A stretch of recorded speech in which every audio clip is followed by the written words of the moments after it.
Welcome to M Go Bucks. We are live right after the game, and I don't know if there's a word in the English language that they've invented to describe the shock that happened in the game today. I honestly, I don't think anyone expected that. I certainly didn't. I officially picked Michigan to win, but in the back of my mind, I thought I even texted you today, like I'm not feeling good about this. It's at Ohio State, but that was carnage. I just was not expecting at all. If anyone out there says they were expecting that, please let us know how much you won. How much money did you put down, and how rich are you now? Because I just don't think that that this was even. My gosh, I'm speechless, Matt. Matt, tell me your thoughts here. I know this is a disappointing day for all Buckeye fans across America, but let let me know your thoughts after you've had a few hour or so to ponder this. Yeah, the interesting thing for me now is it's really hard to discuss the game because all I can focus on is all the outside chances that are going to potentially give us another chance to get into the playoff. Uh-huh. So that's like the main thing I'm thinking about because I think a TCU or USC loss would do that, even though we didn't. You could potentially say you don't win your rivalry game, you don't deserve it. But the SEC has been getting two teams in forever, so why Yeah. not the Big Ten?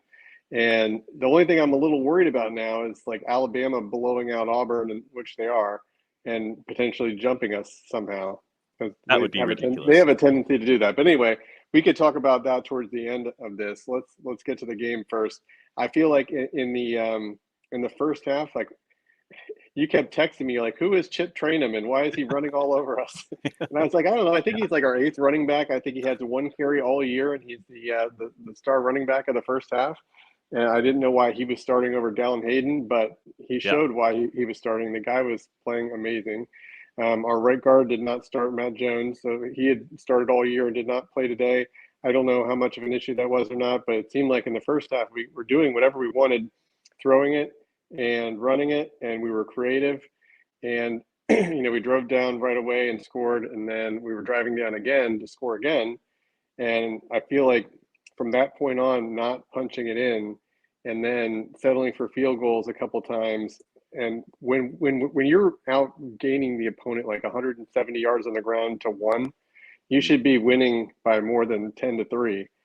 And not getting a big lead at that point, I think ultimately ended up biting us because I think your game plan would have been a lot different. You would have had to, I mean, it seemed like you almost did abandon the run the first half. You were just passing, and that one big missed tackle by our number one cornerback Brown, and he, there was no one back there after he missed the tackle, and he just ran it in there, and that was a really impressive pass too. By the way, like JJ had he had people in his face. He was going off his back foot, made a long pass to the sideline with that pressure, and just it was a great throw more than anything because the receiver was open because our corner slipped.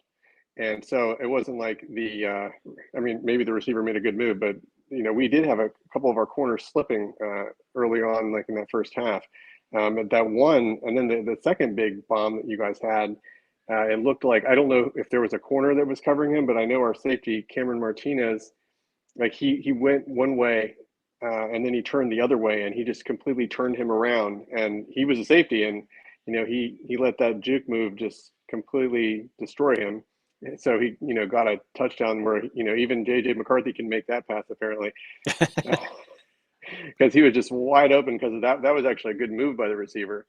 And so yeah, I mean we were all surprised. We all figured that he would probably have to come out and have the game of his life, and he did. It seemed like it's sort of like a problem we've been having a lot this year, where we get against running quarterbacks, we get tons of pressure on them, and it looks like we have the sack, and then they somehow find a way to miraculously make a throw, and it always ends up being completed. I mean, it happened against Penn State, it happened against Maryland, it happened again today. Like we can't quite get to the quarterback. I mean, we're getting pressure and just not able to finish it off, and just not being able to have that dominant um, defensive pressure where you can actually get to the quarterback and sack him, not just pressure him.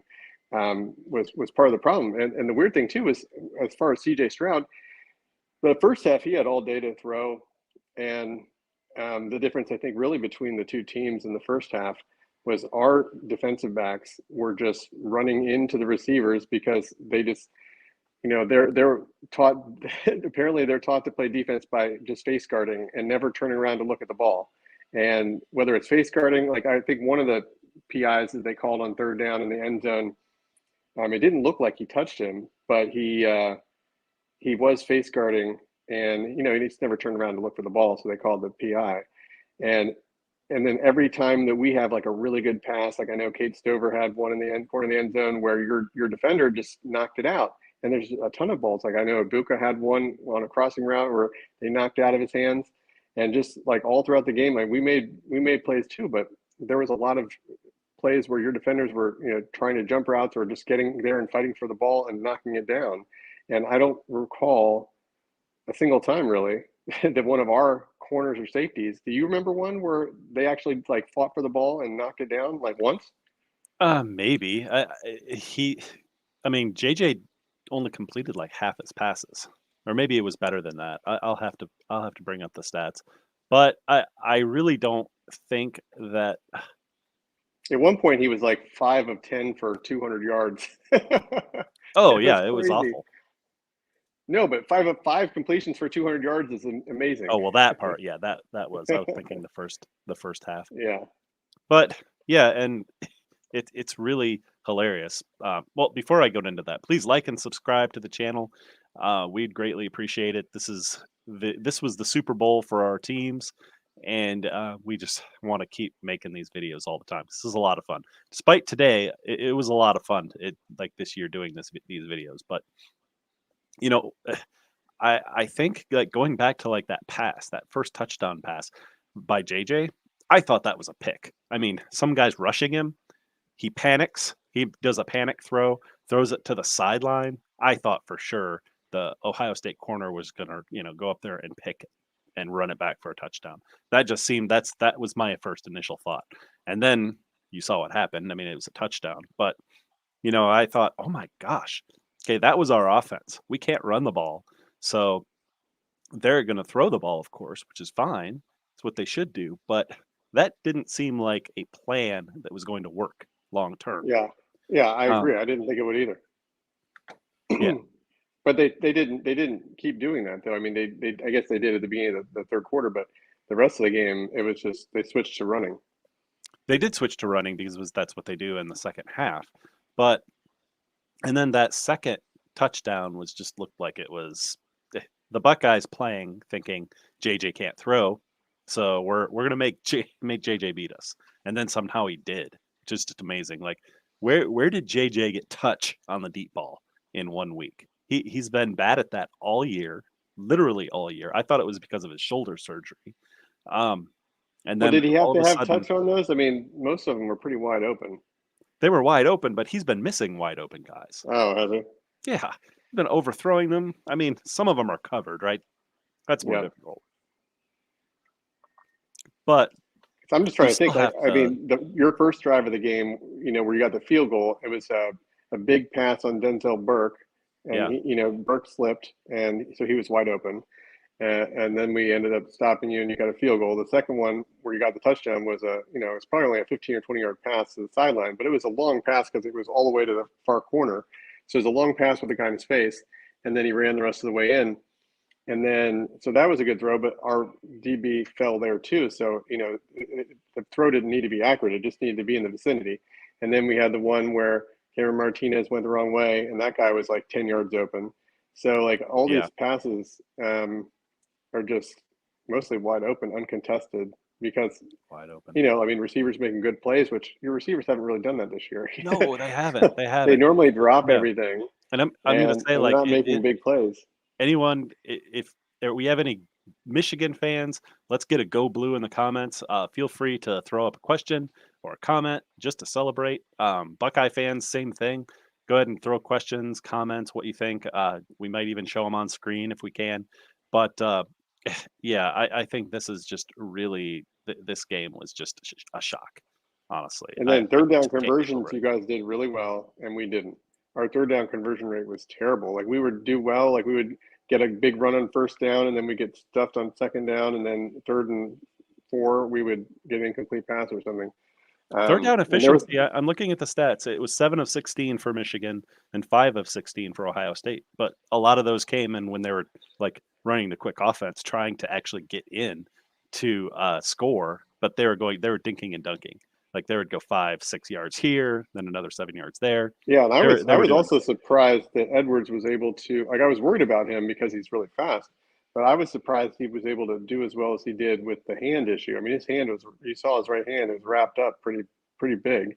So yeah. I imagine it's hard to, control the ball and make any kind of catches when you have your hand wrapped like that.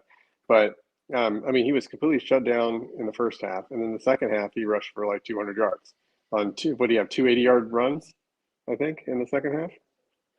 Yeah, yeah. I mean, I think that he had So two it's like huge ones. it was One a was like an different kind. 85-yarder. Yeah, it's different than last year. So last year I felt was worse because it was just 5 yards, 8 yards, 6 yards over and over and over, and it couldn't be stopped. Whereas this one was like we made a lot of stops on first and second down throughout the game, sometimes on third downs, but Yeah. um, so we actually made a lot of stops, but we just gave up big plays in the pass and the run game at different times. Yeah, So it it's just was weird. It's a different yeah. type of feeling. Like I feel like a little bit different. Like last year was more of a helpless feeling, and this one was sort of like a shocked feeling because Yeah. it wasn't as bad as far as like the dominating consistent runs. It didn't feel as dominating, and but it was weird because it was so quick. Like the last couple of touchdowns just happened so fast. Yeah, they did, and it's a tale of two games. Last year, it was methodical. It was just Yeah. methodical, and they were moving down the field like at a regular pace, and Hmm. Ohio State couldn't stop them. And then this year, tons of big plays, huge, massive big plays at Ohio State, and it's just amazing. It was amazing to watch. Probably not for everyone that all of our friends that were in the tailgating part that we were all invited to at Ohio State, but it was just so. And I don't know where Ohio State goes from here. Where do they go? I mean, Ryan Day, I watched a little bit of his press conference. He's obviously dejected, but I think there's still hope for the playoffs right now for Ohio State. And I hope they get in because it's going to either be USC or it's going to be TCU. Now, Yeah. unfortunately, you're going to watch those games, which you probably wouldn't have otherwise. But now you got to watch those games. Yeah. Hope So it reminds me USC of loses like, to Notre Dame. 2007, we were ranked pretty low, and then it had the craziest year ever where just like everyone lost, and we backed our way into the number 1 seed, which was insane that year. Hmm. And then another year, what was it, '98? We were hoping for some miracles at the end of that year, and a bunch of people lost, like UCLA and everyone else. And then Tennessee had a miraculous win at the end. But yeah, so it's just like one of those things now. So I this weekend, I'm wondering if USC losing to Notre Dame tonight is enough. Because so let's say Yes, it is. USC, so USC has one loss. If USC has two losses, but if they lose to Notre Dame, I mean that's not a conference game, so they could still win their conference. So is a two-loss USC with a conference championship going to go ahead of us? No. I You mean, don't think don't so? and now okay, the playoff committee is a bunch of fraudulent, moronic I can't think of the worst words to give them. I mean, they're super corrupt, I think. I mean, I don't think they do their job very good, but I don't think they're dumb. I said they're morons, but I don't think they're dumb. I think they're corrupt. And Clemson losing today was big because they could have I snuck in guess, there. but a one-loss Ohio State What's this one team less team that we don't have to worry about? should not get jumped by a two-loss team, no matter if they won their conference. Because look, what does that mean in the Pac-12 if you win your conference? So Who do you? are you I mean, saying that? So that's that, just a kind of a. Sorry, say that again. is there what percentage? So Alabama's up 42-21 into the third quarter on Auburn. Auburn's terrible. They're 5-6. So if Alabama finishes the year 10-2, not even going to the conference championship like Ohio State, but they have one more loss than we do. So does that mean they're ranked what, 7, I think, right? So does that mean that they're officially out, or do you see like a 5% chance that the committee would jump them? I think there's a 0% chance. I mean, they have 2 losses, and they didn't win their conference championship. Now again, don't I don't put anything past this corrupt That's why you playoff can't put committee, it at 0. but I would still put it like I 2 would to still 5% maybe. there would be an outrage if a 2-loss Alabama team jumped Ohio State. That's so dumb. I Okay, mean, the so then games let's look at the matter, next right? scenario. So Clemson's 10-2, they're out, even if they win their conference, They're right? out. So Clemson's 10-2, they're out. But the difference would be, so Clemson would at least have.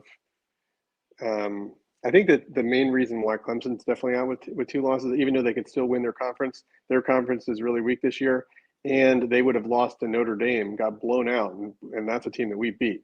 So I think that Yeah. Notre Dame win over Clemson is going to make it so they can't. I mean, they could have potentially jumped us before losing Yeah. today, but now I think they're officially out. So we are huge Georgia fans now. We have to have Georgia beat LSU, because if LSU wins, then we need TCU and USC both to lose, right? Yeah. So as of now, so TCU is crushing Iowa State, who's terrible, 34-7, and then USC plays at 7:30 in an hour. So we need USC to lose tonight against Notre Dame, or to lose against the Pac-12 championship game, which I'm not sure who they play. If it would be Oregon or I guess would it be Oregon? Do you know who they would even Yeah. play?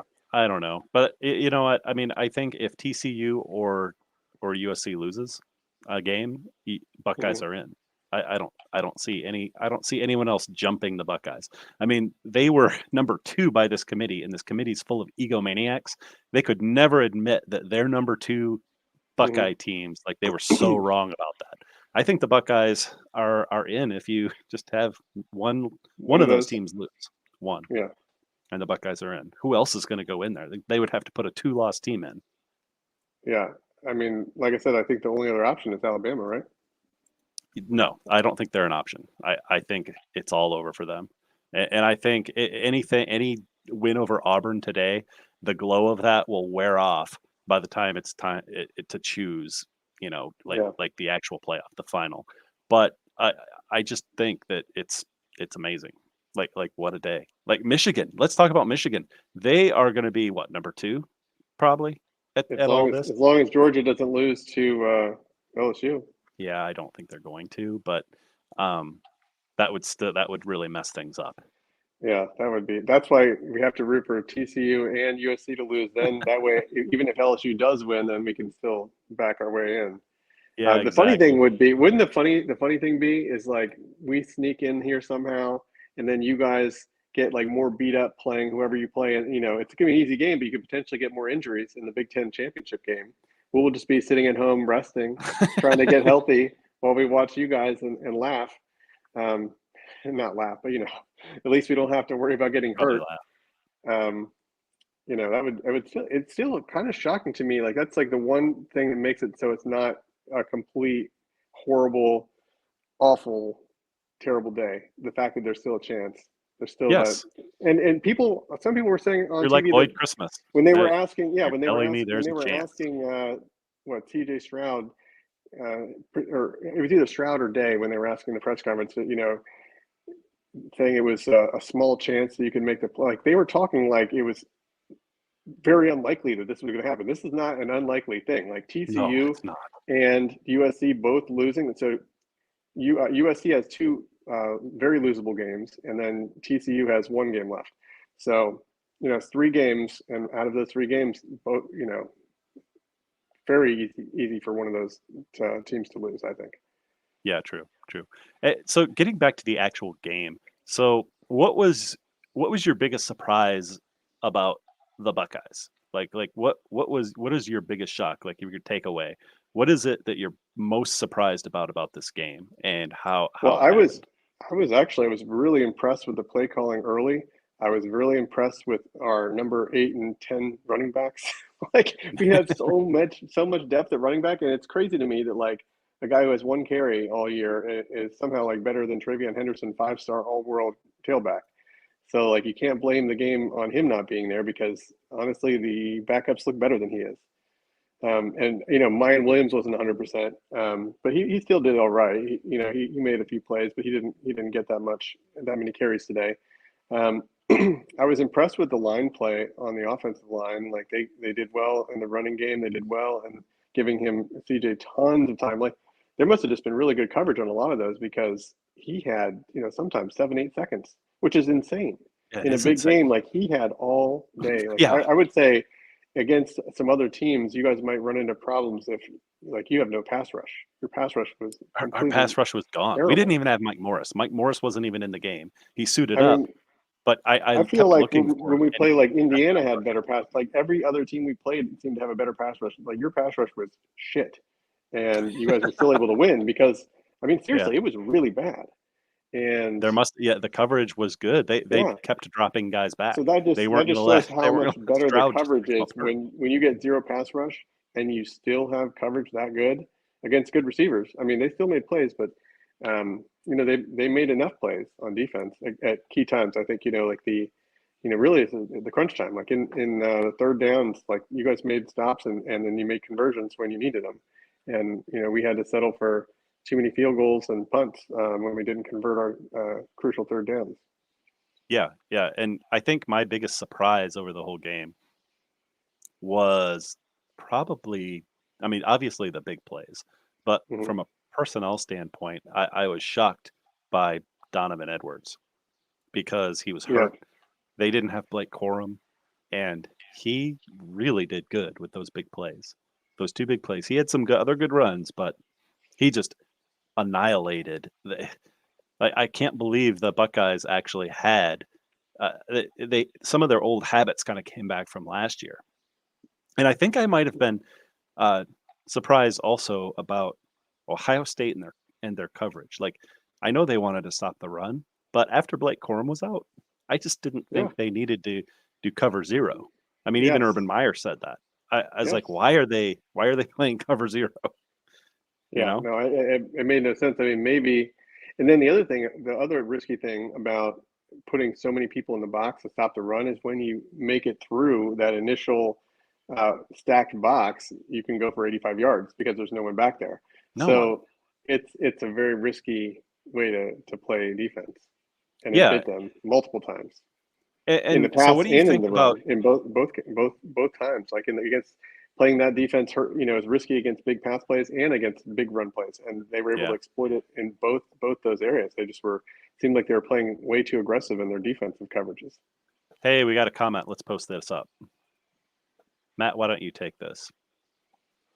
BNJ, TCU, TCU, or USC stumbles. They will take Bama over OSU guaranteed. Man, if that happened, there would be I would be writing a letter to my congressman if that happened. TCU or USC stumbles, they will take Bama. Crazy. What do you think? well, like I said, I think there's a small chance that could happen. Um, I think it's probably 2 to 5%. Maybe as high as 10%. But it's just you have an undefeated team all year long, and you have one bad game, whereas Bama lost twice, and they also they haven't been dominant this year. They've been very average in a lot of their games. They almost lost to Texas early on when they had their backup quarterback. Ewers got hurt early in that game, and they still almost lost. And they've had a bunch of other close games this year. So this is not the dominant Alabama team of past years. And in fact, like to be honest, there doesn't really look like there's any super dominant teams this year um, at all. Like even Georgia's had close wins, like three close wins this year. Yeah, Kentucky, Kent State, the and team. Missouri. So Yeah, um, yeah, no one is just. I mean, well, Ohio State had beaten everyone by double digits until today. So obviously that that yeah. didn't work out. But yeah, it was. Again, I would not put it past this committee to do that, to put in Bama because they love Bama and they.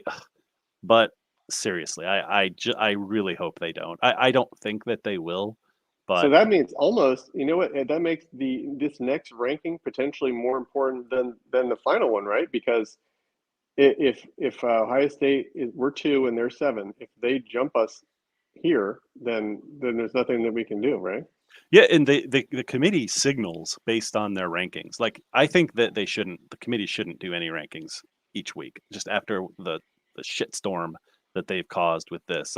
What did they do? They put USC behind um, LSU in this last one when LSU barely beat Arkansas by 3 points, and um, and US. Did I say Clemson? I meant USC. USC went out and beat UCLA at UCLA, and they still didn't put them above LSU. So the morons there, I just don't. I wouldn't put it past them, but I think at the end they're not going to do that.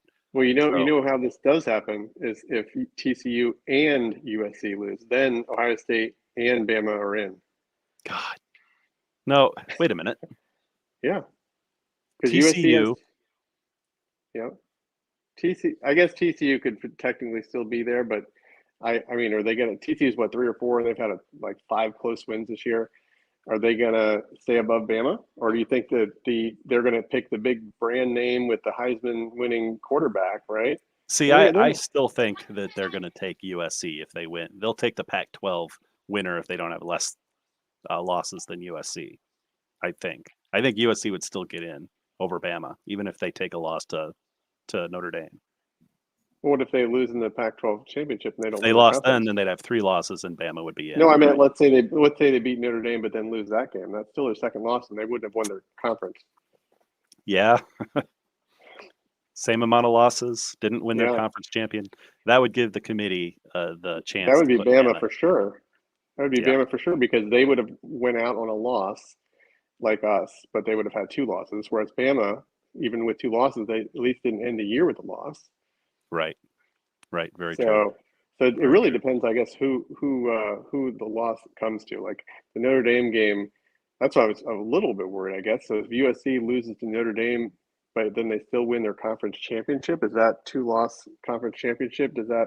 I still don't think that's enough. I think that if they lose again, they're out.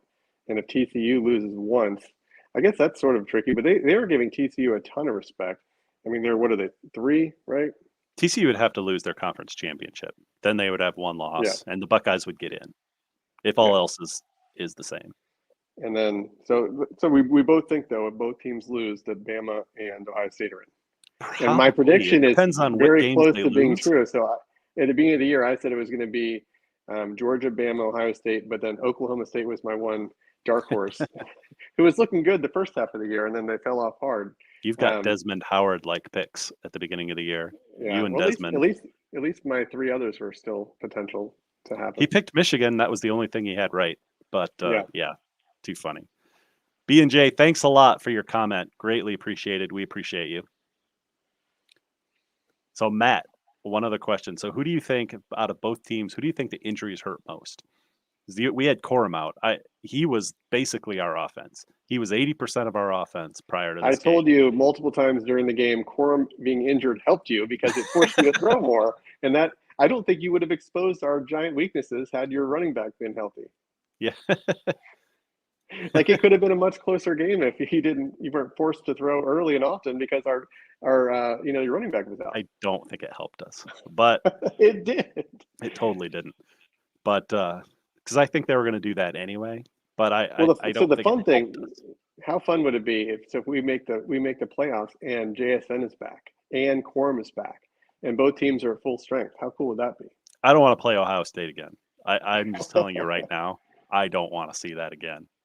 I But mean, I know you you weren't were even a little bit hoping for intrigued two with like losses. Quorum and JSN both there and both teams fully healthy to see what happens. I think that would be No, fun. no, I'm not interested. No, no, thank you. But I don't want to play them again. But it would still be awesome for the rivalry if they did. I don't think it. Well, I the good wonder thing what the is ratings would be. you wouldn't have to do it until no matter what it is. Like we would almost definitely be the 4 seed because let's say even if it's Georgia and Michigan and then Ohio State and Alabama in this scenario, um, normally even though Bama's ranked behind us now, they're not going to want to have 2 SEC teams play, even though they haven't played this year. I wouldn't think. I would think they would try to switch it and make it so it'd be like Ohio State playing Georgia and Michigan playing Alabama, just so it's split up like that. That's what I think they would try to do. Yeah, I think they probably would. And speaking of injuries, since you kind of dodged that and just said, "Oh, your injuries helped you," hilarious. But I after the game, I don't know. I kind of think I thought that Michigan's injuries were worse because we lost our best defensive end and Corum.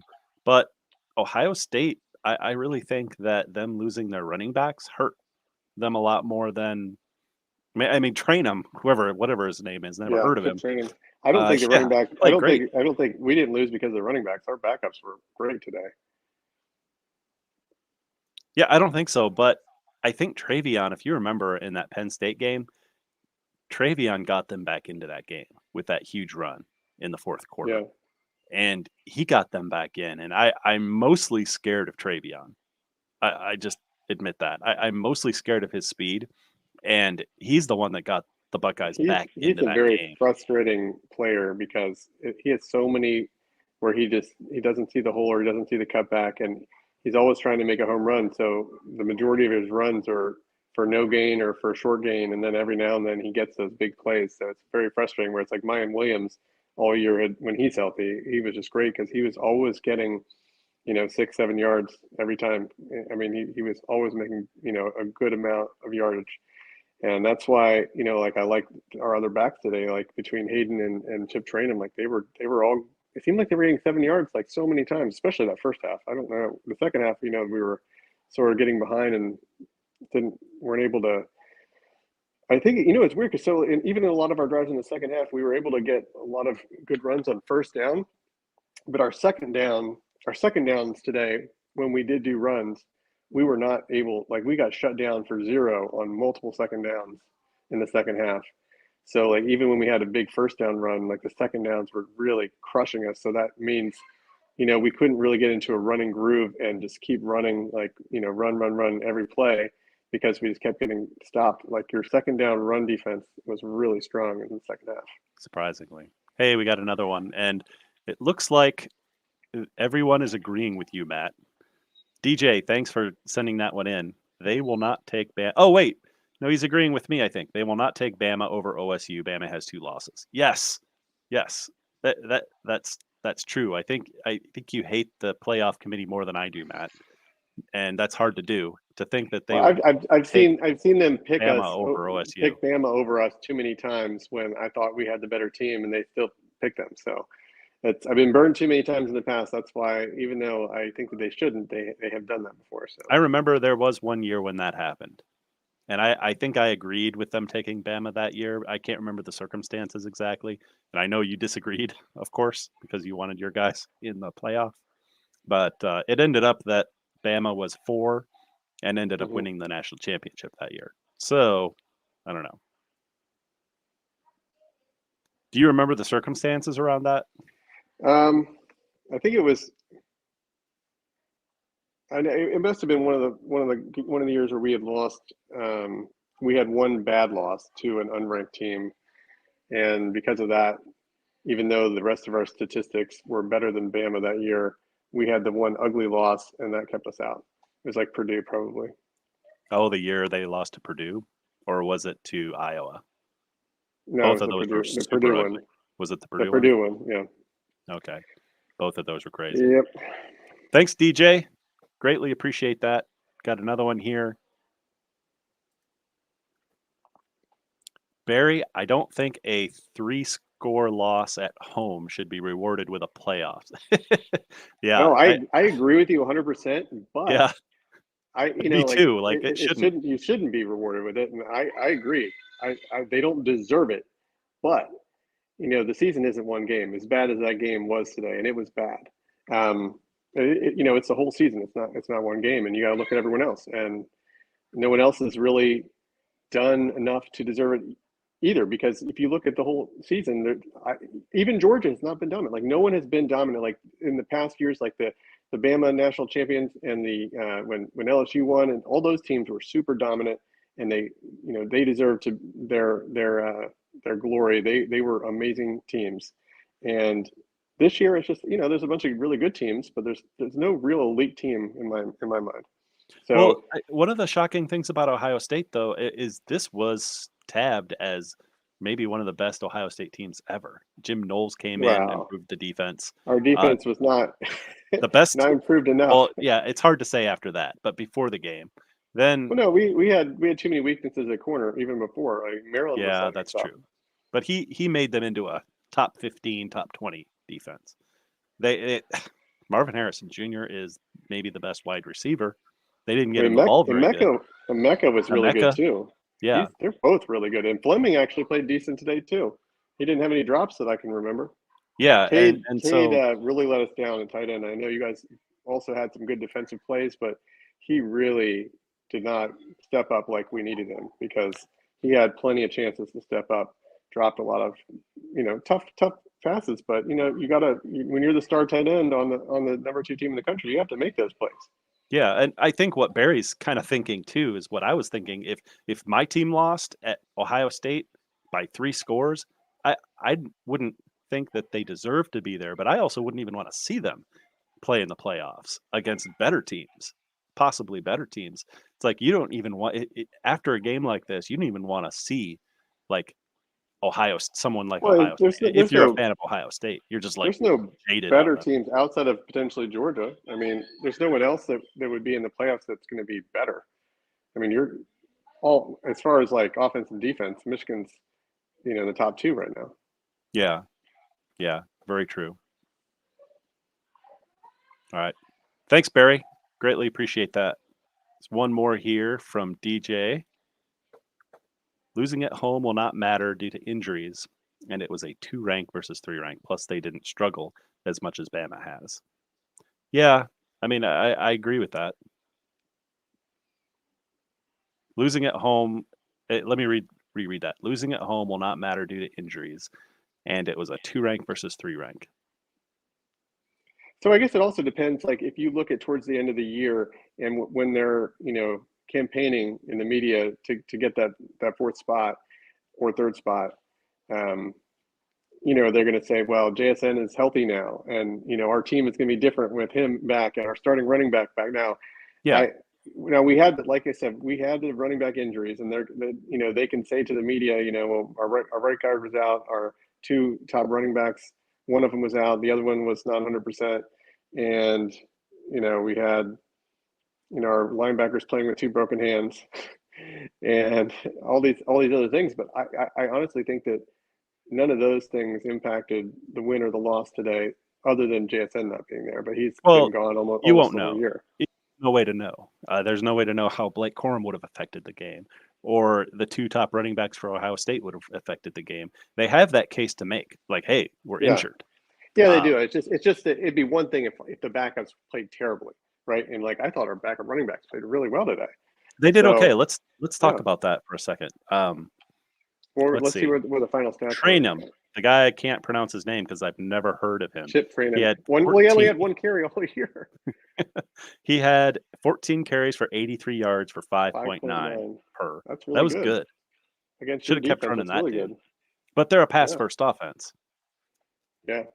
The running backs complement the passing game, So what right? the one that was surprising to me was Dallin Hayden only got 2 carries for 7 yards when he had been really good at the end of the year the last Yeah, couple of weeks. So that was 100%. surprising. I was expecting 15 carries from him today, and You you know that was really shocking to me. and just making a case for the playoffs, like Egbuka, 125 yards today, 13.9 average and a touchdown. Yeah, he was Harrison, great. 120 yards, 17 yards average with a touchdown. Even Julian Fleming had 47 yards, 5 catches. I mean, they've got this. They have obviously defensive issues, Hmm. but yeah. A lot of that scheme too. I mean, they obviously screwed Thanks, up with DJ. with their play calls today. I mean, the way that they were, going all in on their zero coverage on with giving no safety help for the pass game and putting everyone in the box. So if you get by that initial barrage in the box, you go for 85 yards. Like that's just both of those things are just super risky, and they can't be doing that stuff. Yeah, and uh, Urban was even saying at halftime, "Don't put that many guys in the box."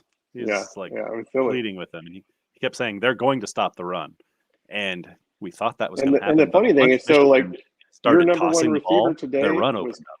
your number one receiver was Cornelius Johnson, 4 for 160, 2 touchdowns, and I had never even heard of him.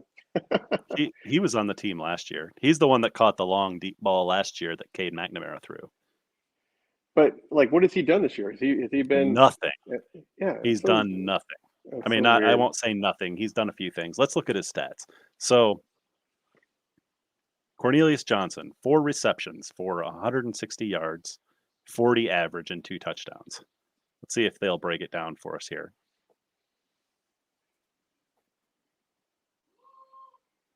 Okay. Total. So he's had 300 yards in the year. Okay, yeah, you got there faster than me. Yeah, that's yep. 25 receptions on the whole year for 300 yards. And that includes this game. That's just ridiculous. Yeah, that is ridiculous. But it goes to show that they were not really ready to start passing the ball. Like I was shocked that I think one of the biggest shocks was that they were able to pass the ball against the Buckeyes because they haven't even tried it. They had no in-game reps to actually even Yeah, so practice this. I was surprised because I said in a lot of the previous episodes that JJ he's been a little inconsistent, but I still think the majority of the issues were the receivers dropping the ball. He has missed some deep balls, but the receivers have been dropping a ton of balls, and I thought that the receivers were more of an issue than him this year. And today, everything worked. He was able to hit everybody, and all the receivers were able to get open. It's a funny thing about these games. Stars are born, that kind of thing. Chris Olave, Yeah. I remember that terrible ass game that he played in where he just lit Michigan up. It was one of those games where Michigan was doing pretty good. Might have been 2018 or 19. When it was probably 18. Comes out of nowhere and just lights it up. So what's next, Matt? I guess there's nothing to do except for waiting to see what happens in these games. Well, I'm going to be a huge Notre Dame fan tonight, which is going to be hard for me because I don't like to root for Notre Dame. God, that sucks. That sucks. And you know what? Michigan has, this is another thing.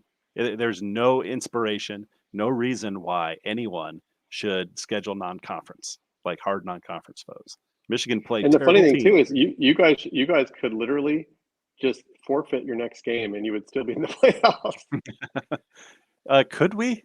Yes. I'm trying to think because I've thought of that. I think it's probably, is it going to be Purdue? I haven't paid attention to the games. They're playing Indiana. If they win, they beat Yeah. Indiana. If Purdue wins, then you're going to play Purdue, which they're a decent team. If Purdue loses, I think we play Iowa, which is just a hilarious thought. But I've thought like, oh my gosh, they've actually got another game because in my mind, Michigan's already in the playoffs. Like they're gearing up for the playoffs. Yeah. They still have another game this coming up week. Yeah, I mean, it doesn't affect anything one way or the other. Like your seating would change, maybe, and I'm not even sure if your seating would change, to be honest. Yeah. Would it? I mean, I guess if TCU if TCU is undefeated, then they would jump you, but that's it. So you're either going to be a number 2 seed or a 3 seed, win or lose. We'd have a high quality win as a 1-loss team. So yeah. Yeah, so just if you win, then you're the number 2 seed, and if you lose, you're the number 3 seed. Right, exactly. DJ, okay, thank you for saying that. That's really cool. We touched on that a little bit, but I love the thought of this. Imagine there could be a rematch if Ohio State gets into the playoffs per the committee decision. Yeah, where would that seeding be? Like I don't think they would put Ohio State and Michigan in the first round. They would change it up. I think likely. Well, see, the weird thing is though, is if it goes according to the likely rankings, it would be Ohio State. Georgia number 1, Michigan number 2, and then if let's say USC and TCU lose, then I guess we would be 3 and Alabama would be 4. And I guess the trickier thing would be if, let's say, just TCU loses, then USC would be 3 and we would be 4. So you would play USC round 1 and we would play Georgia round 1. Georgia and USC and Michigan and Ohio State. Never would have guessed that. But yeah, honestly, I always thought Ohio State had a better chance to get into the playoffs than Michigan with a loss because just where they were ranked. You know what would be really annoying too is let's say in that scenario, Ohio State beats Georgia and then you lose to USC and then we don't even get to have a rematch. That would be awful. Yeah, no rematch. I'm not interested in a rematch at this point You'd because that rather would just lose? be. I think that it's hard to beat a team twice No, in it the is. same year. But it's also so much glory if you can pull it off. That's what I was hoping for. I was hoping for a close win by Ohio State so we could play you again. Yeah, that's too funny. All right, Matt, let's wrap this up. I think thank you very much for jumping on the show right after all this huge shock and disappointment. You were nice enough to cook dinner for your family before jumping on. Very nice. Gave you a little chance to actually like kind of get your wits about you. I would probably be face down somewhere in the gutter right now if that happened to me. But Yeah. I mean, like I said, the only reason I'm not if it's down in the gutter is because there's still a chance to get revenge in the playoffs. I mean, yeah, there's a decent chance. Like if it was just outside, 1% or something, like I think that we still probably have a 70% chance to get in if we only need one loss. That's it. yeah, very true. Obviously, I'm going to root for two losses just to make sure, but at least one would definitely I'm actually rooting give us for a that chance. too. I'm rooting for Notre Dame, which is terrible. It's a terrible Yes. thought. And I want TCU to lose. I still do. I want to see if we can get the Buckeyes in. I don't necessarily want it to play out that Michigan and Ohio State play, but if we do, it's going to be Michigan and Ohio State in the national title game. I think that's the way Yeah. it'll work out if Yeah. that did Yep. happen. And Michigan Almost would have to definitely. win their game too. They would have to play Yeah. USC or Georgia or someone That or would be TCU. the ultimate ending to the year. It'd be the ultimate year for sure. Yeah. So, yep, we're in Michigan. We're going to party like it's 1999, almost, because it was 2000 the last time we beat Ohio State at Ohio State. And I was at Yeah. that game when Drew Henson Well, was throwing to David Terrell. enjoy Um, your win today, and I will be rooting against TCU and USC the next 2 weeks, and hopefully we get a rematch. that's right. We're united. We're united on that front. So we'll get back together and talk later in the week. All right. All right. Have a good one. Thanks, All right. everyone. Go Bucks. Go Blue.